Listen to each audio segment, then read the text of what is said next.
The first cherry that fell that morning wasn't picked by human hands.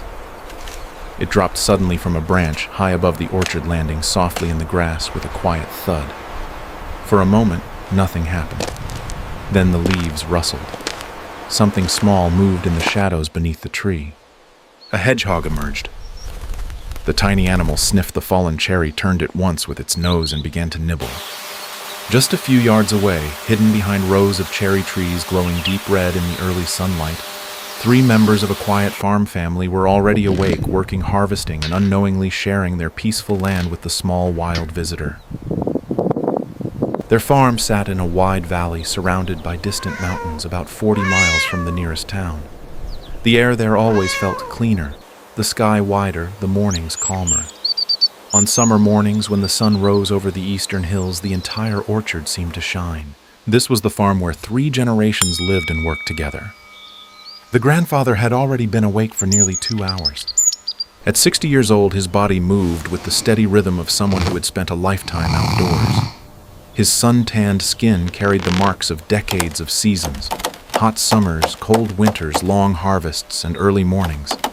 His short, buzzed hair was mostly black but heavily streaked with gray, giving him a natural salt and pepper look. A short, rough beard followed the same pattern. He stood near the wooden gate at the edge of the orchard, holding a weathered metal bucket filled with water for the chickens that wandered nearby. The man didn't rush. Farm life had taught him long ago that rushing rarely made anything grow faster. The chickens clucked softly as they circled his boots. He poured the water slowly into a shallow metal dish and watched the birds drink. Behind him, the orchard stretched across nearly 2 acres. Rows of cherry trees stood in neat lines, each branch heavy with clusters of bright red fruit. The leaves rustled gently in the morning breeze, and somewhere among them the hedgehog kept eating. A few minutes later, the grandmother stepped into the orchard carrying a woven basket. At 55, she carried herself with the calm patience of someone who had spent decades caring for land animals and family. Her black hair, streaked with gray, was tied behind her head in a loose, low bun. Fine wrinkles around her eyes deepened when she smiled, which she often did. She wore simple farm clothes, an old cotton shirt faded from years of sunlight, loose brown work pants, and rubber boots dusted with soil from the garden. She walked to the first cherry tree and paused, lifting a branch gently. The fruit was perfect. Round, dark red, sweet with summer sugar. She picked the first handful carefully, letting them drop into the basket with soft taps. Not far away, her daughter approached along the path between the trees. The young woman was 25, and though she had spent most of her life in the countryside, she still carried the bright energy of youth.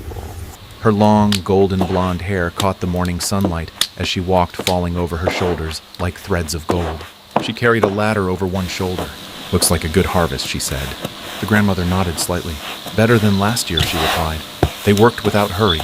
The young woman leaned the ladder against the trunk of one tree and climbed carefully, reaching for cherries higher up the branches, while her mother picked the lower clusters. The orchard slowly filled with the soft sounds of work. Cherries rustling, leaves brushing against leaves, birds calling from the sky above. What they didn't see was the marten. The animal had been watching them from a branch nearly 15 feet above the ground. Martens were quick creatures, long-bodied, curious, and clever. This one had been drawn to the orchard by the scent of ripe fruit.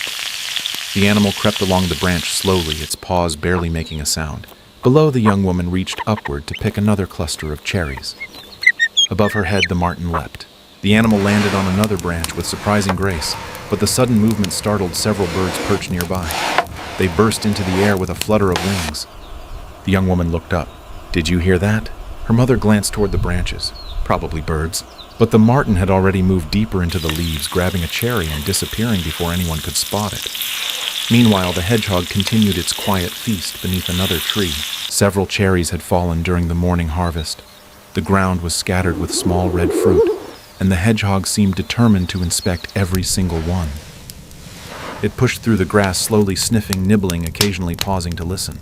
At one point, it froze. Footsteps approached. The grandfather walked along the edge of the orchard, carrying a wooden crate filled with freshly picked cherries. The crate weighed nearly 20 pounds, but he carried it easily. He stopped when he noticed something small in the grass. The hedgehog. The animal didn't move.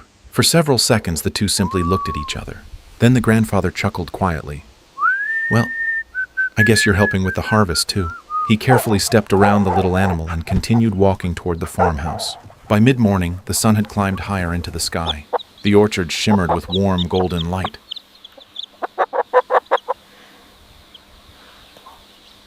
The grandmother and her daughter had filled 3 baskets already. Each basket held nearly 15 pounds of cherries. The young woman climbed down from the ladder and wiped her hands on her pants. "Take a break," she suggested. Her mother nodded. They carried the baskets toward a shaded wooden table set near the edge of the orchard. A few minutes later, the grandfather joined them. He placed his crate on the table and stretched his shoulders slightly. 40 pounds so far, he said. The young woman whistled. Not bad for the morning.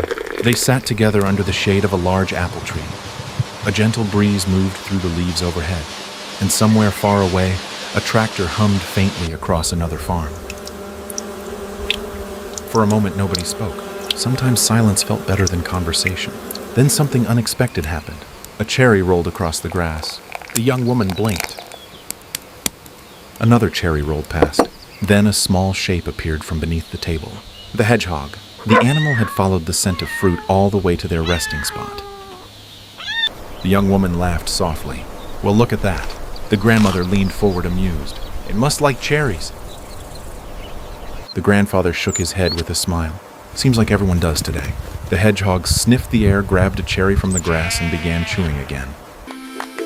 None of them tried to stop it. On a farm like theirs, animals were part of the land. Birds ate fruit. Deer nibbled leaves. Hedgehogs stole cherries. That was simply life. After their short break, they returned to work. The baskets filled faster now. Sunlight warmed the orchard. Bees moved lazily between blossoms on nearby bushes. Occasionally, the wind carried the scent of fresh soil from the vegetable garden beyond the trees. The young woman climbed the ladder again. Her mother moved steadily from branch to branch, and the grandfather stacked the filled crates beside the path leading toward the farmhouse. By noon, they had harvested nearly 150 pounds of cherries.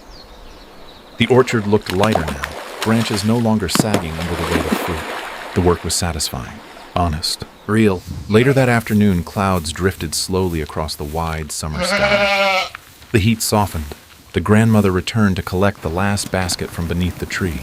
But when she reached down, she noticed something surprising. Half the cherries were gone. She looked around. The young woman walked closer. "What happened?" The grandmother pointed. The basket had tiny bite marks on several cherries. And just beside it, small tracks in the dust. The grandfather crouched to look. "Hedgehog," he said calmly. The young woman laughed again. That little guy had a busy day. They left the remaining cherries where they were. Some harvests were meant to be shared. As evening approached, the mountains surrounding the valley turned purple beneath the setting sun. The orchard grew quiet again. The birds returned to the branches. The wind slowed. And somewhere in the grass, the hedgehog curled into a small sleeping ball beneath the tree where the first cherry had fallen that morning. The martin was gone. The birds had settled. The farm rested. The grandfather stood at the edge of the orchard looking across the land his family had cared for decades.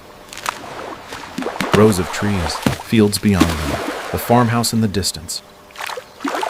His wife and daughter walked slowly toward the house, carrying the final basket of cherries. He followed. Behind them, the orchard remained peaceful, glowing softly in the golden light of sunset. Tomorrow morning, the sun would rise again. The birds would sing.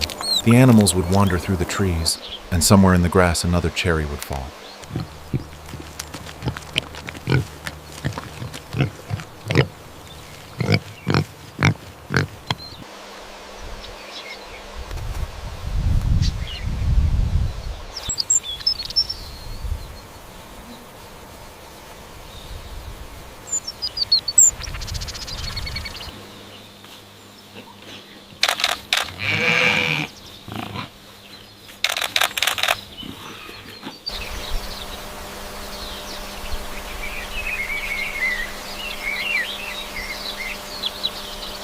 I remember this day.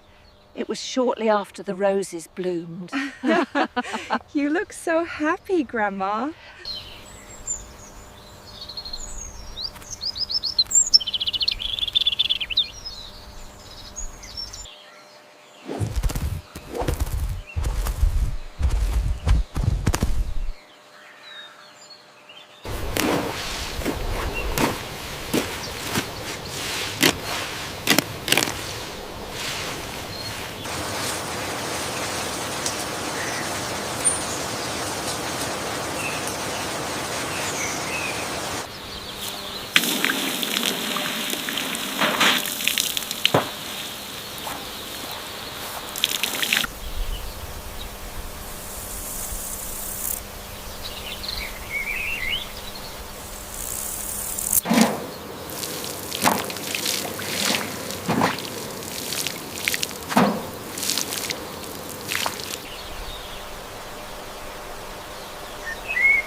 Yes, they are heavy.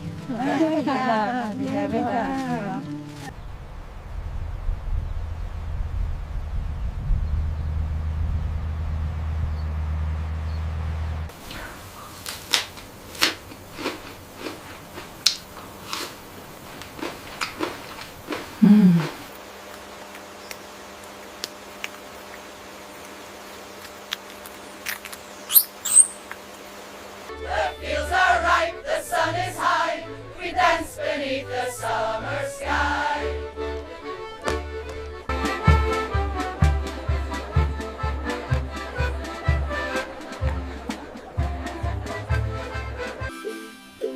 The golden sun sinks low, the gentle breezes blow, we gather.